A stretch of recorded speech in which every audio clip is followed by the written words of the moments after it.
जो स्टूडेंट्स यहाँ बैठे हैं, आपसे मैं एक छोटी सी बात कहना चाहती हूँ।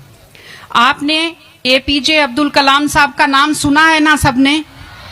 हाँ, कलाम साहब ने एक बात कही थी कि in the very old times the world was driven by the muscle power, after that it was driven by money power, and now it is being driven by the power of knowledge.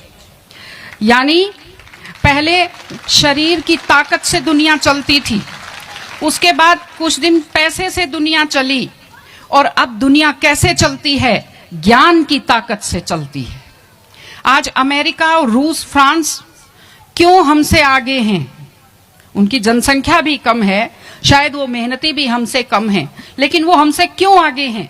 क्योंकि उनके यहाँ शिक्षा का जो प्रसार था वो हमसे ज्यादा हुआ, वो हमसे ज्यादा एजुकेटेड हैं। हम लोग प्राचीन काल में हमारे यहाँ बहुत अच्छी यूनिवर्सिटी थी, नालंदा यूनिवर्सिटी थी, तक्षशिला यूनिवर्सिटी थी, लेकिन जब मध्यकाल आया तो हमने अंधविश्वासों पर ज्यादा ध्यान दिया और जो नॉलेज था साइंस का उस पर हमने कम ध्यान दिया, इसलिए हम विश्व में पिछड़ गए। एसएसटी में आप लोग पढ़ते होंगे, 10th के बच्चे एसएसटी पढ़ते हैं, कि एक समय था जब वर्ल्ड की जो रिचेस्ट कंट्रीज थी वो रूस अमेरिका नहीं थी, वो इंडिया था और वो चाइना था। चीन और भारत विश्व के सबसे धनी देश थे, लेकिन हमने एजुकेशन पर ध्यान देना छोड़ा। उसका नतीजा ये निकला कि हम लोग गरीब हो गए, हम लोग पिछड़ गए, हम लोग कमजोर हो गए। इसलिए अगर आपको खुद को ताकतवर होना है और इस देश को ताकतवर बनाना है तो आप लोग शिक्षा पर ज्यादा से ज्यादा ध्यान दीजिए। हमारी बेटियां यहां बैठी हुई हैं, आप लोग बहुत खुश किस्मत हैं, आपकी किस्मत अच्छी है कि आपने इस जमाने में जन्म लिया है जब लड़कियों को स्कूल भेजा जाता है, जब लड़कियां बराबरी के अधिकार के साथ आत्मसम्मान से जिंदगी जी सकती हैं। मैं अभी सोफे पर अकेली बैठी हुई थी, फिर उसके बाद शिफा जी आए और फिर उसके बाद संतोष जी आए, तो हमें जगह हमारी बढ़ती गई। मैंने कहा भाई पुरुषों सिंहासन खाली करो, महिलाएं आती हैं।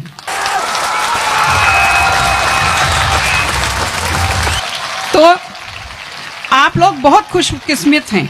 आपकी दादी नानी कितना मेहनत करती थी, सांस नहीं ले पाती थी खुलकर, घूंघट से चेहरा ढककर रखना पड़ता था, जोर से बोल नहीं पाती थी, कानाफूसी में बात करती थी, और आप कितने सम्मान के साथ अपना बैग लेकर के पूरे विश्वास से आप स्कूल आते हो।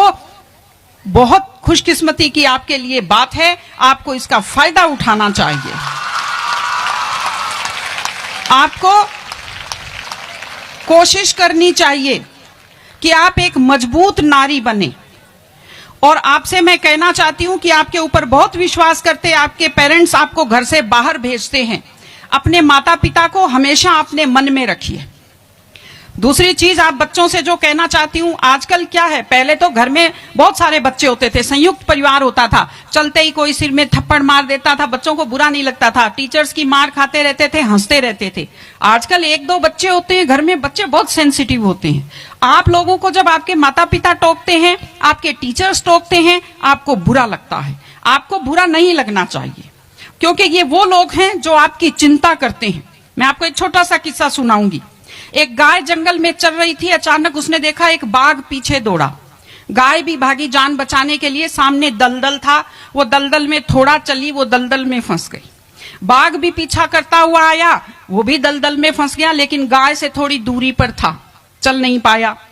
तो गाय हंसी और उसने बाघ से कहा, बाघ तू तो गया, तू मरेगा। तो बाघ ने कहा, तुम क्या हंस रही हो, तुम भी तो मरोगी दलदल में। उसने कहा, मैं नहीं मरूंगी, देखना।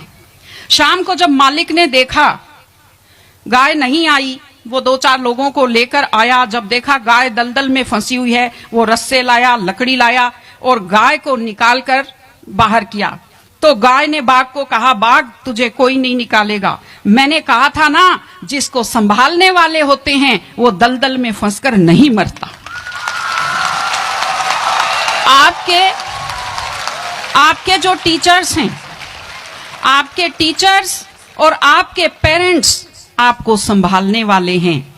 अगर आप उनकी बात मानेंगे, आप डांट के पीछे छुपी हुई उनकी चिंता को आप समझेंगे तो आप बुराइयों के और गलतियों के दलदल में कभी नहीं फंसेंगे। इसलिए अपने माता पिता को, विशेषकर अपनी मां का चेहरा अपने दिमाग में रखिए, अपने दिल में रखिए कि वो आपके ऊपर कितना विश्वास करते हैं, वो आपकी कितनी चिंता करते हैं, घर पे आपका इंतजार करते हैं, आपके लिए हमेशा वो दुआएं करते हैं। आपके माता पिता जब मंदिर में जाते हैं खुद के लिए कुछ नहीं मांगते, जब वो बचत करते हैं उस पैसे से खुद के लिए कुछ नहीं खरीदते, वो पैसा आप लोगों पर खर्च करते हैं। उनकी इस चिंता को समझिए, अपने टीचर्स की चिंता को समझिए। मैं आप सबको बहुत शुभकामनाएं देती हूं कि आप लोग, आपकी बुद्धि तीव्र हो, आपका मन बहुत समृद्ध हो, आपका हृदय बहुत संवेदनशील हो।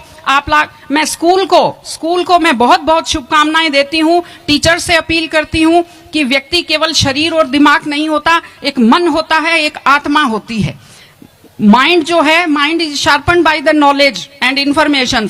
दिमाग तो तेज होता है, लेकिन बच्चों का मन समृद्ध कीजिए, उन्हें कमजोर पर दया करना सिखाइए, उन्हें परिवार के प्रति संवेदनशील बनना सिखाइए कि वो एक अच्छे संपूर्ण नागरिक बने, जिसको कहते हैं कंप्लीट पर्सनैलिटी, वैसे बने। मैं स्कूल को, आप सब बच्चों को, आपको ढेर सारी शुभकामनाएं देती हूं। आप अच्छे व्यक्तित्व बने, आप अच्छे नागरिक बने, एक मजबूत परिवार का, मजबूत देश का और एक अच्छे समाज का आप निर्माण करें। आपने बुलाया, हमें सुना, हमें सम्मान दिया, मैं हृदय से आभारी हूं। बहुत बहुत धन्यवाद। नमस्कार।